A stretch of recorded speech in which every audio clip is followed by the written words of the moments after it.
Así inicia Noticia en Profundidad. Qué placer estar con ustedes. Soy Tatiana Pérez y les saludo desde nuestra sede central en Caracas, en Venezuela. A partir de este momento, como todos los días de lunes a viernes, no es distinto hoy. Tenemos 3 temas de coyuntura que analizamos. Y se los presentamos en titulares. En Noticia Bolivia. Persecución dentro y fuera del país. Este miércoles, el presidente Evo Morales respondió a una circular azul de Interpol acusado de terrorismo y de alzamiento armado. Paradójicamente, se mantiene en la impunidad el asesinato de más de 32 bolivianos en esta semana del golpe. En minutos hablaremos con un símbolo de esta persecución dentro de Bolivia. Avanzamos con el segundo tema, que es Noticia Colombia. 7º día de movilizaciones, 2º día de jornada de paro nacional. ¿De qué hablaron los congresistas con algunos de los promotores de este paro que se ha autoconvocado por tantos y tantos sectores? Algunos de ellos conversaron con un grupo de congresistas. ¿Será este el camino para dar reversa a regresivas reformas del gobierno del presidente Duque? Profundizamos en ello en minutos. Y un tercer tema, que es Noticia México. El gobierno rechaza cualquier acción que implique una intromisión en el país, en esta nación azteca. Así responde al anuncio del presidente de Estados Unidos de declarar a los carteles de la droga mexicanos como grupos terroristas extranjeros. ¿Qué peligro encierra esta decisión de la Casa Blanca? Profundizamos en ello. En Noticia que así comienza. Bienvenidos, bienvenidas.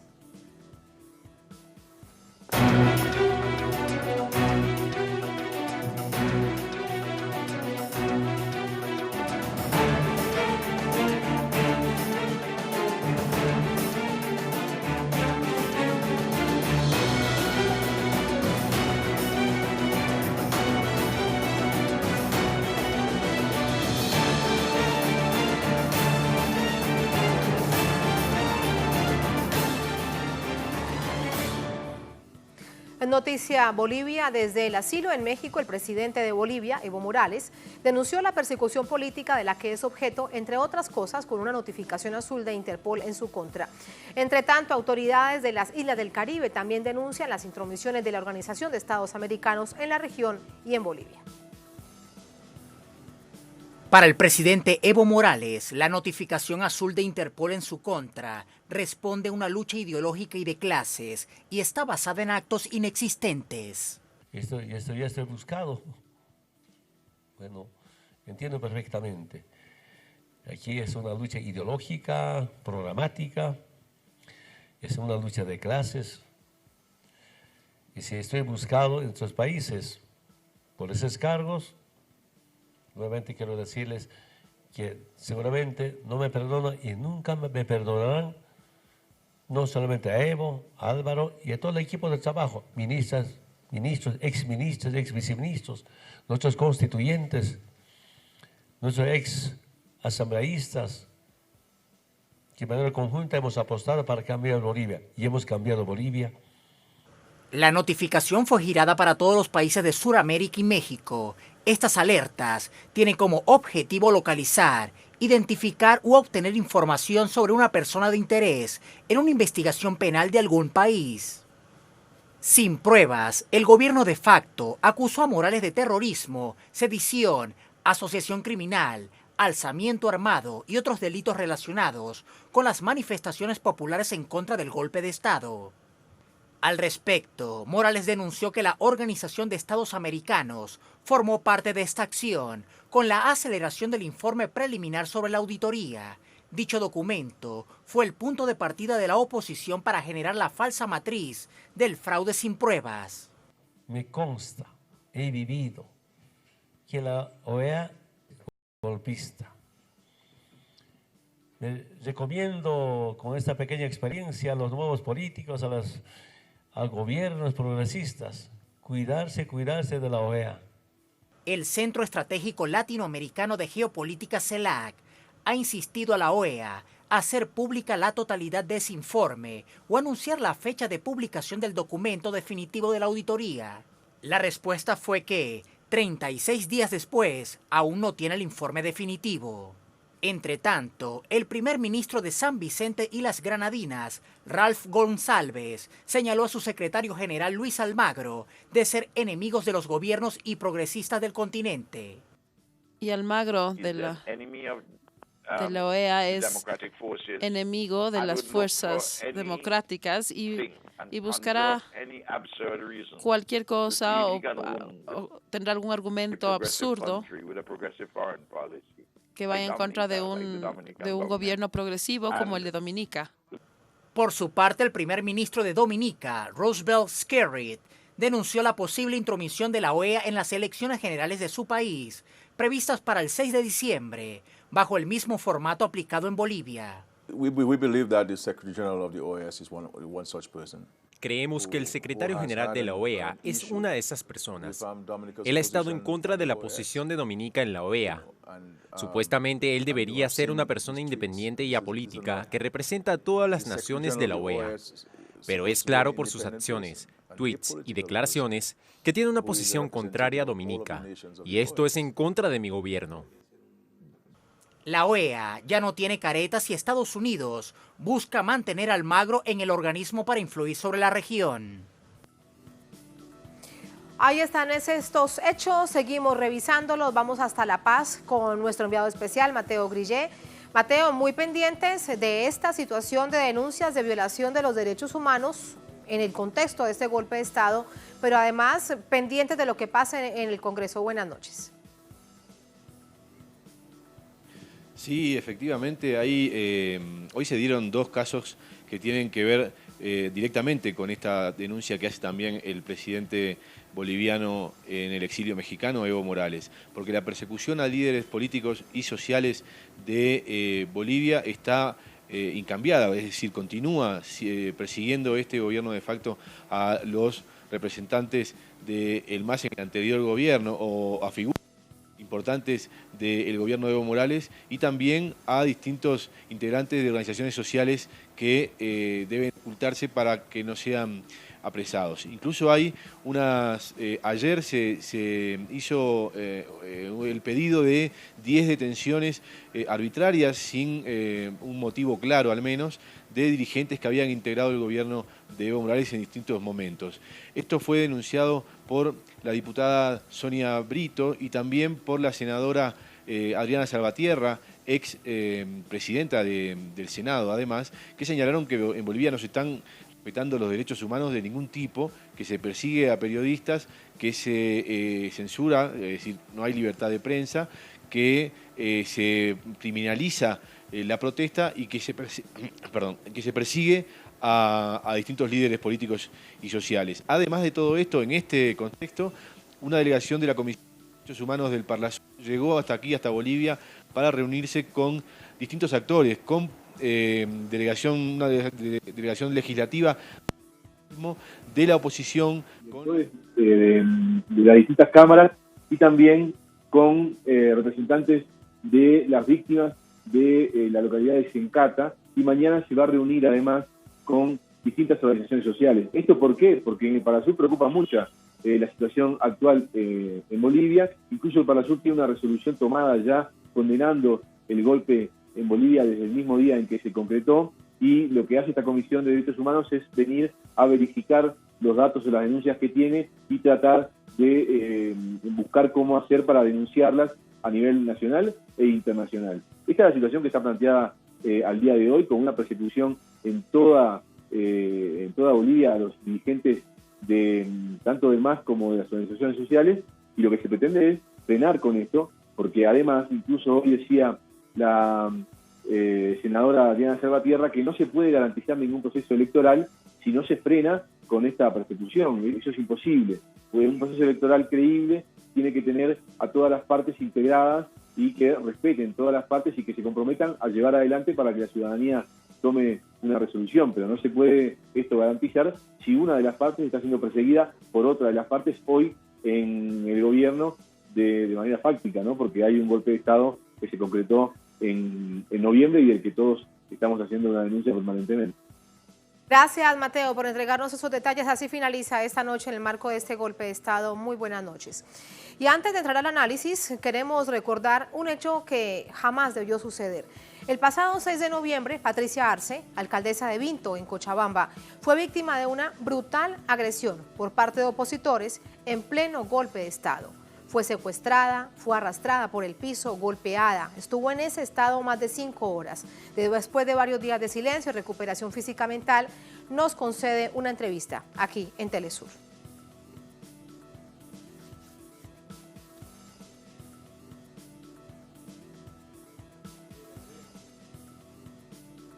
En ese momento, Patricia Arce lo que decía era: no voy a renunciar, no voy a hablar más del MAS, mantengo mi postura política y además como alcaldesa.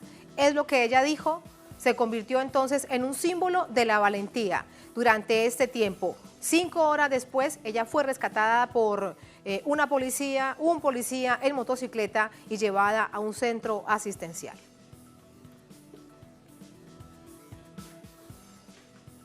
Entraremos con ella después de una pausa brevísima, ya venimos con más de Noticia.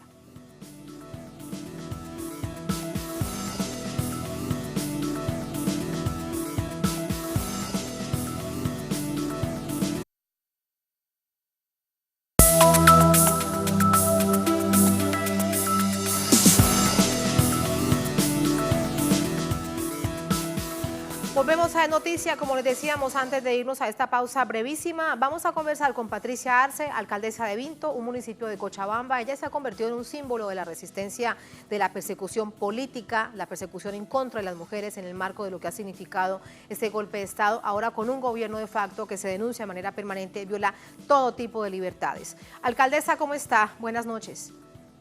Buenas noches, ¿cómo? Gracias. Muchas gracias. Gracias a usted. Desde este momento en el que usted fue agredida de tal manera y estas imágenes generaron tanto nivel de dolor en Bolivia y en el mundo, han pasado un poco más de 20 días. Si usted mira hacia atrás ese momento, ¿cuál es su visión de los hechos? Realmente es algo espantoso lo que ha pasado. No puedo imaginar que personas, seres humanos puedan actuar así con una persona. Es lamentable todo lo que ha pasado, tanto abuso, tanta violencia. Realmente parece una pesadilla la que estamos viviendo mi persona.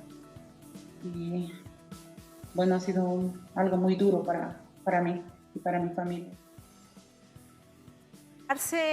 Y sanar las heridas físicas, sanar las heridas del miedo, las psicológicas, todo lo que pueda generar y derivarse de una situación tan dolorosa como la que usted vivió.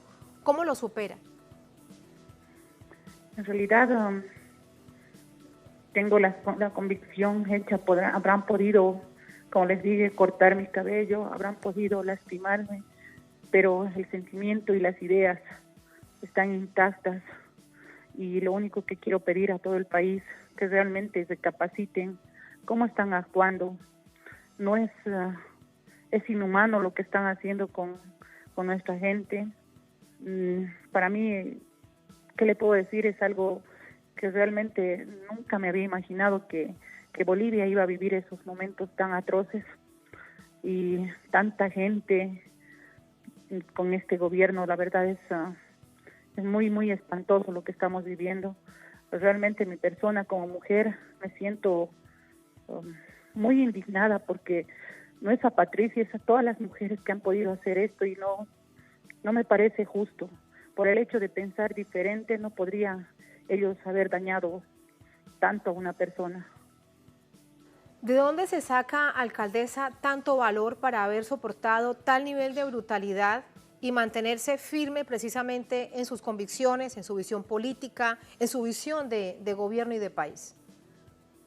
Como le digo, yo no represento a Patricia Arce, represento a todas las mujeres. Hemos luchado día a día para poder tener un espacio en la sociedad, para tener un espacio en estos procesos políticos. Y creo que acá ya no cuenta Patricia Arce, sino cuenta esa representación a todas las mujeres de todo Bolivia, de todo el mundo. Y eso es lo que me da fuerza para poder seguir adelante y decir a la señora Yanine, ella es mujer y creo que todos son hijos, tienen una madre, tienen también hijos, tienen hermanas. Yo creo que deberíamos de capacitar todos y no pensar hacer el daño como lo están haciendo. ¿Usted piensa que ese día lo que intentaban era atentar contra su vida directamente? La verdad, todo lo que han hecho es atentar contra la vida, la integridad de una persona, porque había mucho odio. Y la verdad es de mucha reflexión lo que está pasando. no para todas las madres, para ver cómo estamos criando a nuestros hijos, qué clase de personas estamos criando, qué clase de personas tenemos en nuestro país. Y lamentablemente tenemos que tomar una decisión y, bueno, cambiar la situación en la cual estamos viviendo. Bolivia está viviendo momentos muy difíciles, mi persona está viviendo momentos difíciles, mi familia. En realidad todo Bolivia está viviendo momentos difíciles. Alcaldesa, ¿usted logra identificar hoy, después de que han pasado estas semanas, quién la atacó? ¿Sabe de dónde provino este ataque? Hemos podido identificar, seguramente las autoridades llamadas por ley también podrán hacer su trabajo y simplemente pedir a la justicia. Hemos perdido brevemente a la alcaldesa de Vinto en Cochabamba. Después de 21 días nos concede esta entrevista, superando su dolor físico, el dolor psicológico, los temores después de tal brutal acción en la que recordábamos brevemente durante 5 horas estuvo secuestrada, fue arrastrada por el piso, le pintaron, como ven ustedes, su cuerpo, su cabello por completo de rojo, se lo cortaron, le hicieron daño, la golpearon, logra ser rescatada en un hecho que realmente resulta sorpresivo, por fortuna para ella. Ahora lo que nos ha dicho es que esta situación es muy dolorosa porque su familia sigue sufriendo. Hay más preguntas para hacerle, sobre todo de este momento específicamente que vive el país, Bolivia, después de este golpe de Estado. Hay más también hechos para consultarle. Ese día, hace 21 días, el pasado 6 de noviembre, en pleno golpe de Estado, la alcaldía como tal, el espacio físico de la alcaldía fue quemado. Un joven, además, allí mismo en Vinto, en Cochabamba, murió también, producto de todo este nivel de ataque y de agresividad a la que llamaba la oposición. Hay que entender entonces qué es lo que está pasando desde esa misma perspectiva. En un momento en donde tanto el presidente Evo Morales, desde México, en su calidad de asilado político, donde ha logrado salvar su vida de esta manera, donde también lo ha dicho el vicepresidente del país, Álvaro García Linera, hay un golpe de Estado en el que se observa con toda claridad que hay un golpe a las libertades políticas, hay persecución evidentemente política contra el presidente Evo Morales, es evidente, se ha levantado una circular azul de Interpol por los supuestos delitos de terrorismo y de incitación a la violencia. El presidente se ha preguntado durante esta jornada, hay más de 32 personas, de 32 bolivianos que han sido asesinados en distintos hechos, además en 2 masacres. Está allí la comunidad internacional, pero ¿qué vendrá después? ¿Cómo acabar con esta impunidad? Vamos a revisarlo, volvemos con la alcaldesa de Vinto, la señora Patricia Arce. Alcaldesa, de nuevo con usted. Gracias.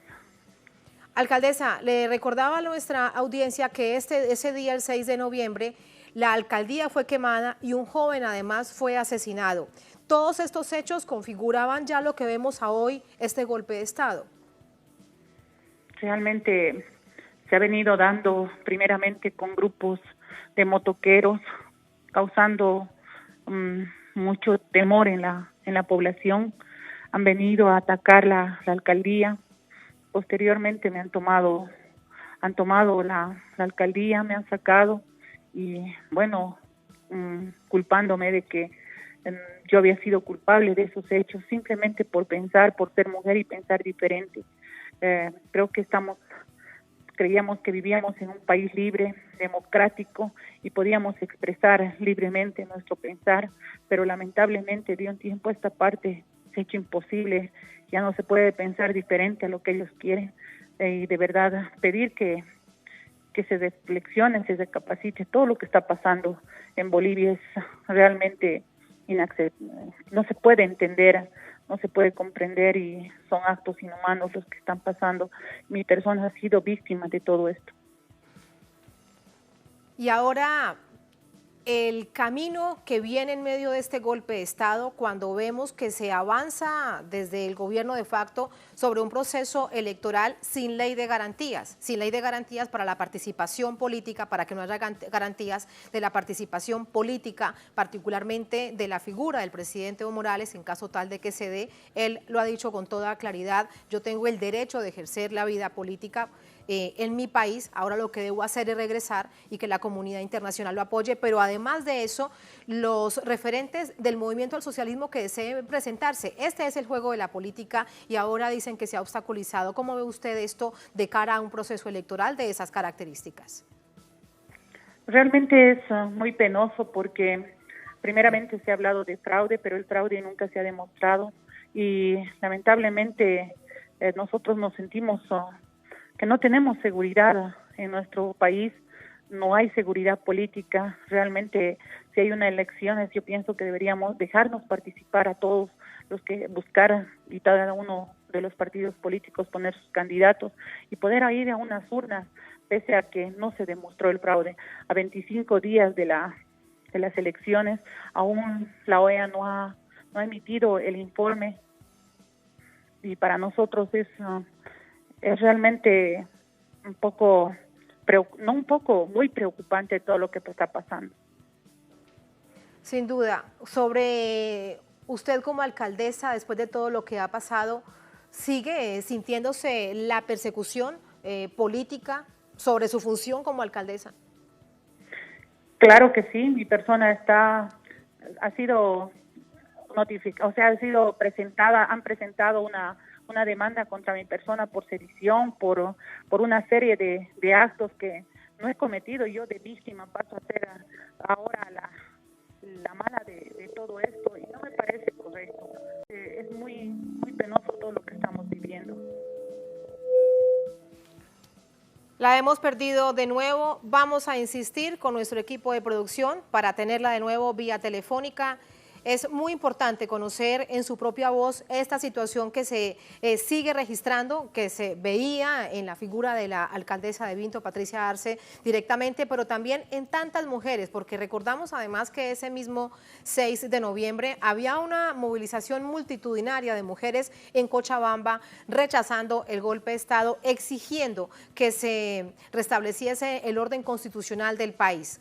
Ella además, como tantas otras mujeres durante esas jornadas y los días posteriores, veíamos cómo eran golpeadas en grupos de motorizados o motociclistas, las cercaban y las golpeaban solamente por llevar pollera. Ha sido una situación que se ha venido registrando en los últimos días y que sigue siendo denunciada. De hecho, todas estas mujeres ahora víctimas con hijos, con hermanos, con esposos que han muerto producto de las dos masacres, tanto en Sencata como en Sancaba, exigen a la comunidad internacional, particularmente a la Comisión Interamericana de Derechos Humanos, a la misión de Naciones Unidas que se encuentra en Bolivia desde hace algunos días, que se mantengan allí, porque se sienten solos en medio de lo que han denunciado es una total anarquía, lo que ha generado este gobierno de facto. No confían en los militares, no confían en la policía porque fueron parte de este golpe de Estado. Solo tienen entonces la posibilidad de tener certezas ante la comunidad internacional, porque también han denunciado que los medios de comunicación locales hacen silencio a toda esta barbarie. Vamos a ver si tenemos a nuestra invitada. La hemos perdido lamentablemente. Vamos a esperar solamente unos segundos más para compartir más acerca de sus reflexiones en este momento tan difícil que vive el país. Entre tanto, si les parece, a manera de digamos de síntesis, nosotros tenemos esta información aquí en nuestra multiplataforma www.telesurtv.net. El titular, alcaldesa agredida de Vinto, asegura que Bolivia está de luto. Ella lo ha dicho aquí a nuestra casa. La alcaldesa de Vinto, Patricia Arce, indicaba este miércoles que el país suscita días difíciles producto de este golpe de Estado perpetrado contra el presidente Evo Morales. La alcaldesa rechazó el golpe de Estado, deja claro que no existen garantías políticas y civiles a dirigentes del movimiento al socialismo. Eso es algo de lo que ya estábamos hablando. Ella dice, fue algo muy duro para todos, peor para los que somos del partido del presidente Evo. Hay persecución política. Ante el despliegue de fuerzas militares en las ciudades para atacar las manifestaciones que exigen el restablecimiento de la constitucionalidad, la alcaldesa denunció los hechos hostiles que terminaron con la vida de varios ciudadanos. Hay mucho temor por todo lo que está pasando, mucha división, el país está de luto. También dijo esto, el proceso tiene que seguir adelante, tenemos que continuar buscando el bien para todos los bolivianos. Aludiendo al deleznable ataque sufrido el pasado 6 de noviembre en la alcaldía de Vinto por parte de grupos opositores, Arce lamentó el odio y la venganza, catalogó el ataque como algo inhumano, muy reprochable. Lo único que pido que ningún ser humano pase por eso. La alcaldesa, dirigente del Movimiento al Socialismo Más, reafirmó que pese al ataque en su contra, ella continuará defendiendo sus ideas, el proyecto de emancipación impulsado por el presidente Evo Morales. Es lo que ha dicho a nuestra casa después de aceptar esta entrevista para nuestra multiplataforma y por supuesto para En Noticia de Telesur. Parte de las reflexiones que vamos a continuar con ella en este momento. Alcaldesa, ¿me escucha? Alcaldesa, ¿me escucha? Hola. Alcaldesa, sí, la escucho. ¿Usted me escucha? Sí, hola. Sí, bien. Me quedo unos minutos más con usted para reflexionar ahora acerca del momento que vive el país. Un asunto fundamental es cómo acabar con la impunidad, con este nivel de zozobra que genera este gobierno de facto. Realmente nosotros muy preocupadas, la Secretaría debería sacar una ley para protección para todas las personas que estamos ejerciendo cargos políticos, cargos de nuestros municipios o de diferentes instancias, pero lamentablemente no tenemos esa seguridad, estamos viviendo en zozobra, no sabemos lo que vaya a pasar, no podemos pensar diferente y la verdad eso daña demasiado. Nosotros estamos muy indignados porque no me parece correcto que nosotros, por pensar diferente a lo que ellos piensan, podamos ser perseguidos, podamos ser acusados de cometer actos que no hemos cometido. Nosotros, mi persona ha sido víctima de todo este abuso, ha sido víctima de todo este maltrato. No me cabe en la mente, realmente es una pesadilla, como le digo, lo que estamos viviendo. Sí. ¿Qué mensaje le envía usted en caso tal de que la pueda escuchar al presidente Evo Morales? Él ha dicho, es claro, es evidente que se encuentra en México para salvar su vida, pero que en cualquier momento debe regresar a Bolivia. Evo Morales ha cambiado Bolivia, de eso estamos plenamente seguros, nos ha devuelto la dignidad y a nosotros como mujeres nos ha dado la oportunidad de estar en estos cargos y demostrar que nosotras también las mujeres tenemos capacidad y tenga por seguro que hay muchas mujeres, muchos Evos que estamos detrás de todo este proceso para poder seguir adelante. Yo sé que mi persona va a ser perseguida, tal vez va a ser pero no podemos callarnos por miedo a lo que puedan hacernos. Esa es la valentía de tantas mujeres hoy en Bolivia y tal nivel de preocupación. Lo que viene para su país, próximos días, en próximos meses, ¿cómo ve la situación? Al paso que vamos, y la verdad preocupa mucho, porque lo único que nosotros queremos, como ellos siempre han pedido, que haya unas elecciones como las que hemos nosotros garantizado, sin persecución a nadie, que todos se puedan presentar y que podamos tener los líderes que nosotros elijamos y no coartar a ninguna persona para que pueda ejercer este derecho. De verdad, para nosotros es muy preocupante todo lo que sucede en Bolivia y pedirle la reflexión a cada uno de los hermanos y hermanas bolivianas, a todos y cada uno reflexionemos lo que está pasando en Bolivia, porque no podemos permitir volver al pasado, no podemos vivir lo que hemos vivido antes y volver a esta época, en este siglo, a tan semejante atropello que hemos sentido y estamos sufriendo nosotros, las mujeres, las autoridades, en realidad todos los que pensamos diferente a los que están ahí adentro. ¿Cuánto ha retrocedido el país ante esta situación que ya bien hemos referenciado, que hemos entregado esta radiografía? ¿Cuánto ha retrocedido el país, Patricia? Miles de años, realmente ha retrocedido miles de años porque jamás en mi vida yo había visto personas maltratadas de esa forma, personas por querer reclamar sus derechos, personas de pensar diferente hayan sido sometidas a los abusos que han sido sometidos.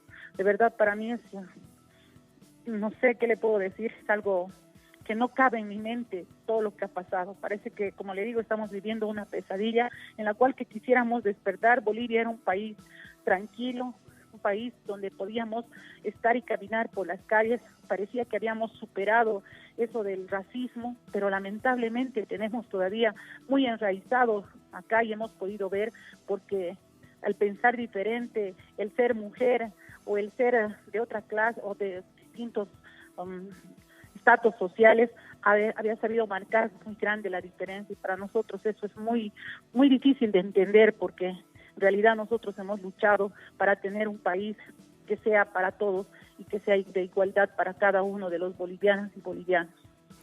Alcaldesa, ¿qué queda para seguir luchando? ¿De qué se aferran en este momento?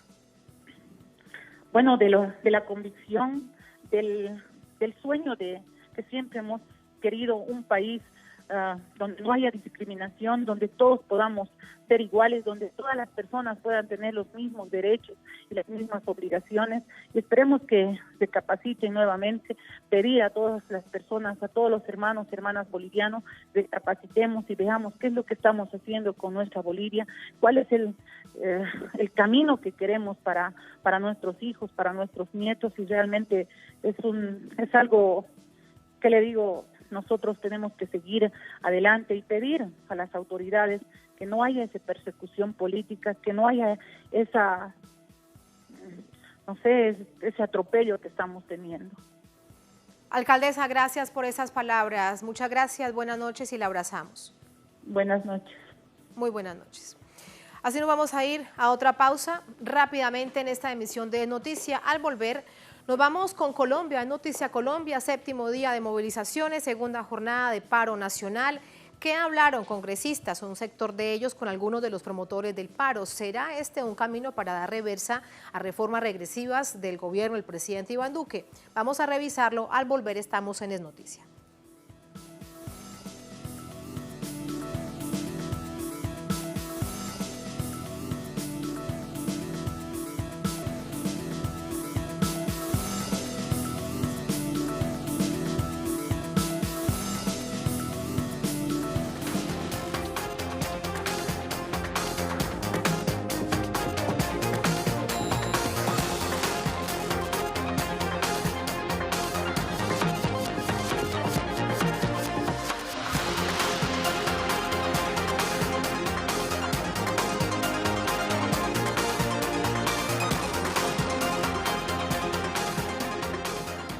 En Noticia Colombia, este miércoles se cumple la 2ª jornada de huelga general, 7 días de masivas movilizaciones permanentes en todo el país. A la convocatoria del Comando Nacional del Paro se han sumado trabajadores del sector judicial y más sectores estudiantiles. Tenemos detalles a continuación. Con la consigna El paro no para, hoy se cumplió una nueva jornada de huelga general convocada por el Comando Nacional. A esta convocatoria se sumaron nuevos sectores estudiantiles y trabajadores del sector judicial.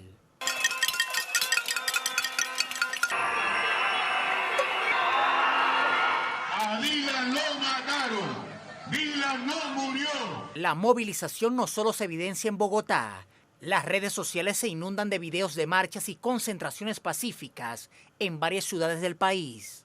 En medio de las marchas, un grupo de congresistas se reunió con algunos de los promotores de la movilización social. Acordaron mantener un espacio de diálogo y revisar la agenda legislativa en búsqueda de soluciones a la crisis. Los senadores hicieron un llamado al jefe de Estado para que reconsidere instalar un diálogo directo con la Mesa Nacional de Paro. La respuesta del presidente Iván Duque a estas jornadas inéditas de movilización ciudadana es avanzar en la ya anunciada reforma tributaria. Como premio de consolación a lo que se viene, propone 3 días sin IVA al año y la devolución del 100% del IVA para el 20% de la población. Los manifestantes en las calles reaccionaron ante el anuncio. Es una burla para lo que está sucediendo ahorita. Nosotros no estamos peleando porque nos regalen 3 días de IVA. Nosotros estamos manifestándonos porque todo el sistema y todo el área gubernamental está fallándole a la nación colombiana. El paro nacional convocado por amplios sectores de la sociedad colombiana y la movilización social que se ha generado evidencia la instalación de un Estado policial por la clase política gobernante. Mientras tanto, la movilización social crece y ahora suma a organizaciones de estudiantes, campesinos, mujeres, indígenas, afrodescendientes, trabajadores y partidos opositores al gobierno. ¿Cómo finaliza esta jornada? Cuando veíamos en la noche más anuncio de cacerolazo en Bogotá, le preguntamos a nuestro corresponsal Hernán Tovar, precisamente desde un punto de Bogotá. Hernán, ¿cómo te va? Cuéntanos. Gracias, Tatiana. Sí, muy buenas noches. Nosotros seguimos en este recorrido por esta inédita e histórica marcha que se ha dado aquí en Colombia. En este momento nos encontramos en la Plaza de Bolívar. Aquí centenares de jóvenes se han reunido en relación a la exigencia que le hacen al gobierno de echar para atrás las medidas económicas y sociales que van en contra del pueblo. También conocimos que algunos representantes del paro, del Comité del Paro, se reunieron esta tarde con delegados y con congresistas para llevar a cabo diálogos directos que logren acoger todas las preocupaciones que tienen ellos en relación a lo que tiene que ver en materia económica y social para el país. Las marchas continúan, como decían más adelante, el paro no para. Hay movilizaciones hacia el norte de la capital que en ese sector no se habían dado, y en este sector, en la Plaza de Bolívar, pues están los estudiantes haciendo las exigencias al gobierno nacional. Tatiana. ¿Y qué ha cambiado esta jornada, Hernán, que no ha llegado la represión del Escuadrón Móvil Antidisturbios? ¿Qué es lo que pasa? ¿Por qué los han dejado protestar allí, concentrados de manera tranquila, como ha pasado todos los otros días, con la diferencia de que lo sacaron a punta de bombas lacrimógenas? Después, Tatiana, de que se conoció la muerte de Dylan Cruz, el SMAT se replegó, no salió a las calles. La policía ha estado muy prudente con salir a las calles, sobre todo el SMAT. Esto también ha provocado pues que las marchas se lleven en completa paz y calma. Hasta el momento está todo muy tranquilo. En las calles por donde han transitado las marchas han marchado los estudiantes, que en su mayoría son los que han estado movilizándose en las calles con completa calma, sin la presencia de la policía, sin la presencia del SMAT. Para algunos analistas lo que se dice es que la policía y sobre todo el SMAT provoca y está infiltrada para provocar desórdenes en las manifestaciones, Tatiana. Y después de algo tan doloroso como la muerte, como el asesinato de este jovencito de 18 años, Dylan Cruz. Para despedirte, la agenda de mañana, Hernán. Bueno, para mañana se siguen las manifestaciones en la calle, se están convocando los estudiantes también en el Parque Nacional, en diferentes sectores, al norte de la ciudad, al sur de la ciudad y en el oriente. Aquí en la plaza pretenden llegar, y también se están programando cacerolazos en todo el país y sobre todo en Bogotá. Esos cacerolazos no paran hasta que el gobierno los escuche y escuche a todos los sectores sociales que le están exigiendo al gobierno por esas reclamaciones sociales que tienen, Tatiana. Gracias, Hernán. Gracias por entregarnos detalles de lo que sucede esta noche allí en Plaza de Bolívar de Bogotá. Buenas noches. Bien, así nos vamos a ir a una última pausa en esta emisión de Es Noticia. Al volver, en Noticia México, gobierno de Andrés Manuel López Obrador rechaza cualquier acción que implique una intromisión en el país. Así responde al anuncio del presidente de Estados Unidos, su homólogo, de declarar a los carteles de la droga mexicanos como grupos terroristas. ¿Qué peligro encierra esta decisión, esta iniciativa de la Casa Blanca? Vamos a analizarlo al volver en Es Noticia.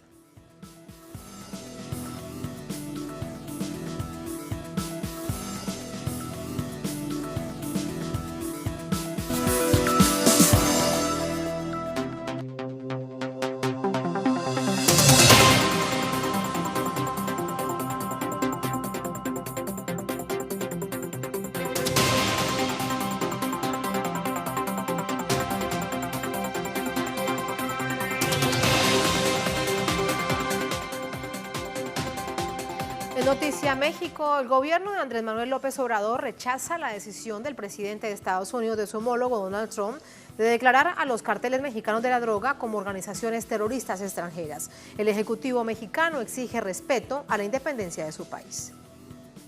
El canciller mexicano Marcelo Ebrard condenó la decisión tomada por la administración Trump de calificar la actividad de los grupos del crimen organizado como narcoterrorismo.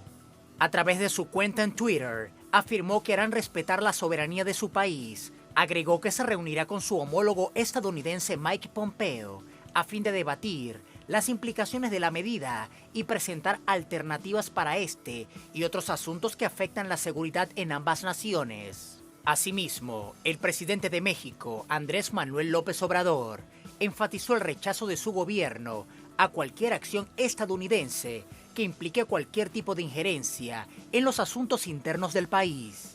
Cooperación, sí. Intervencionismo, no. Y ahí lo dejamos. Todo esto sucede luego que el presidente de los Estados Unidos anunciara su intención de nombrar a los carteles mexicanos de la droga como grupos terroristas tras la masacre en la que perdieron la vida 9 integrantes de la familia Levarón de doble nacionalidad. Según la Organización de Naciones Unidas, estima que Estados Unidos sobresalen las cifras de consumo de drogas. Más de 35 millones de personas sufren trastornos debido al consumo de narcóticos. Sus principales distribuidores de drogas provienen de cultivos de México y Colombia. Vamos con el análisis. Para ello nos acompaña Rafael Barajas, caricaturista, analista político, nos acompaña desde Ciudad de México. Rafael, ¿cómo estás? Buenas noches. Muy buenas noches, aquí muy agradecidos por el espacio. Gracias a ti por acompañarnos.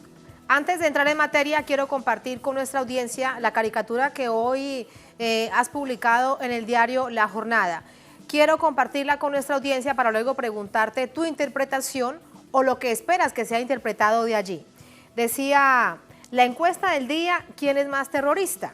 Los carteles mexicanos, las agencias secretas que están en el narco, Trump con la carta de Levarón, un ejército invasor yanqui. Ahí está el texto, vamos a ver si la tenemos para ponerla en pantalla. Ahí está, precisamente. Y la llevamos a full pantalla para poderla compartir con ustedes. Ahí está, en este espacio de opinión del diario. La encuesta del día, ¿quién es más terrorista? Los carteles mexicanos, las agencias secretas que están en el narco, Trump con la carta de Levarón, un ejército invasor yanqui. Rafael, ¿cómo va la encuesta? Que quiero plantear, ¿sí? Sí, ¿y esa encuesta cómo va? Mire, va bien. Es decir, hay una cosa que hay que plantear y es que no se suele tocar el tema, pero el tema central de este proceso es el siguiente. Hay un investigador norteamericano que se llama Alfred McCoy que escribió un texto clásico sobre el narcotráfico a nivel mundial. El libro se llama The Politics of Heroin in Southeast Asia, las políticas de la heroína en el sudeste asiático. Y en este texto, McCoy documenta que absolutamente todos los grandes cárteles de la droga que aparecieron en el planeta después de la Segunda Guerra Mundial fueron organizados por Washington.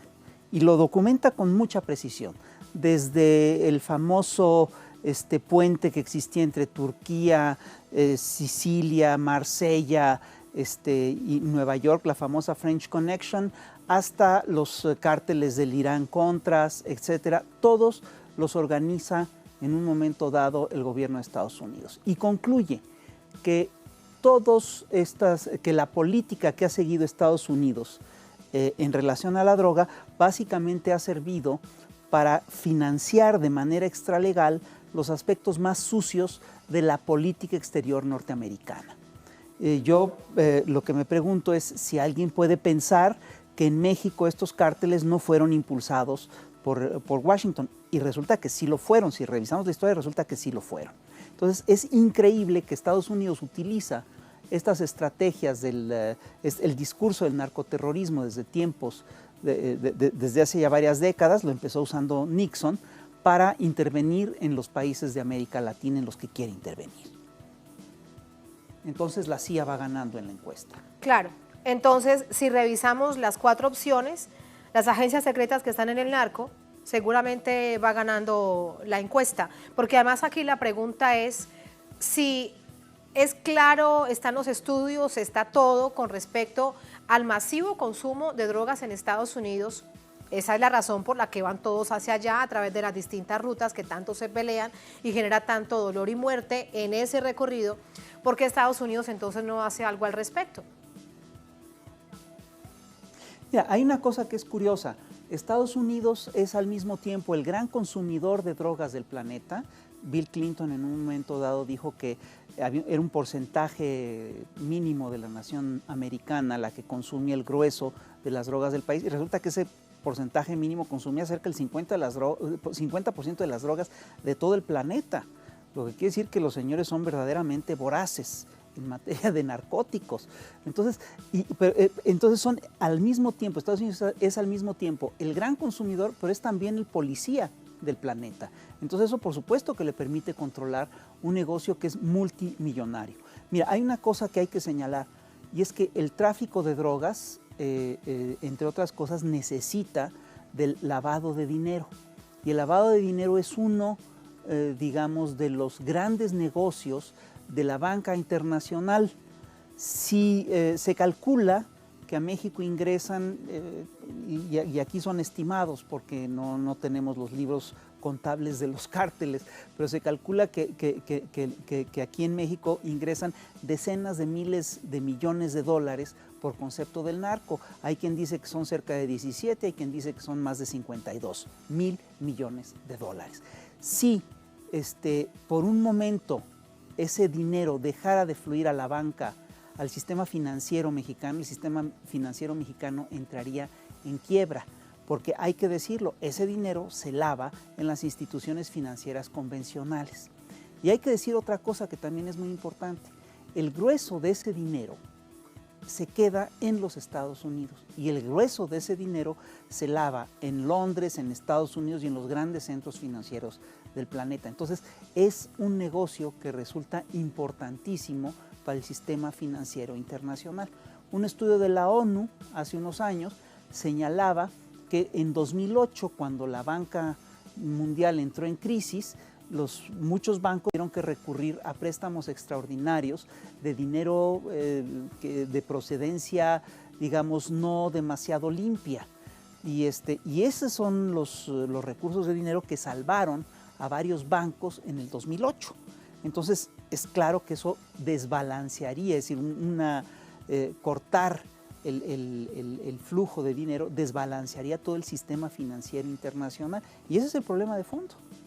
Ese es un asunto de fondo. Ahora te pregunto de un asunto coyuntural que a propósito lo tienes también como una de las opciones en la respuesta, Rafael. Trump con la carta de Lebanon. Recordamos brevemente un titular para nuestra audiencia. Fue una familia estadounidense mexicana, tiene doble nacionalidad, varios de ellos fueron asesinados. Es un proceso que está en investigación, pero la familia Lebanon, que además hace parte de los mormones, le envía una carta al presidente Trump. La conexión entonces entre esa carta y el anuncio que hace el presidente Trump. Sí, mira, hay que entender una cosa, es decir, por supuesto que la tragedia de la familia de los Levarón es terrible y nos solidarizamos con el dolor de la familia, eso no cabe la menor duda. La otra cosa es que que ciudadanos norteamericanos que residen en México le pidan al gobierno de Estados Unidos que declare a los cárteles como grupos terroristas, porque eso por supuesto que tiene consecuencias legales muy serias. Entre otras cosas implica la posibilidad de que el gobierno de Estados Unidos pueda intervenir libremente en nuestro país con motivo del combate al terrorismo. Es decir, esa carta es al final de cuentas una invitación a la invasión de nuestro país y nos resulta inaceptable. Ahora dicen los Levarón, algunos de los Levarón, que no sabían de los alcances de la carta, que no sabían lo que implicaba pedirle a Washington declarar como terroristas a los cárteles mexicanos. Y sin embargo, por supuesto que agradecen la ayuda de Trump, y lo que tendrían que hacer es exigirle al gobierno de Washington que no intervenga en México. Porque esa carta, le abre la puerta a una intervención militar en nuestro país, y perdóname, el tema es muy delicado.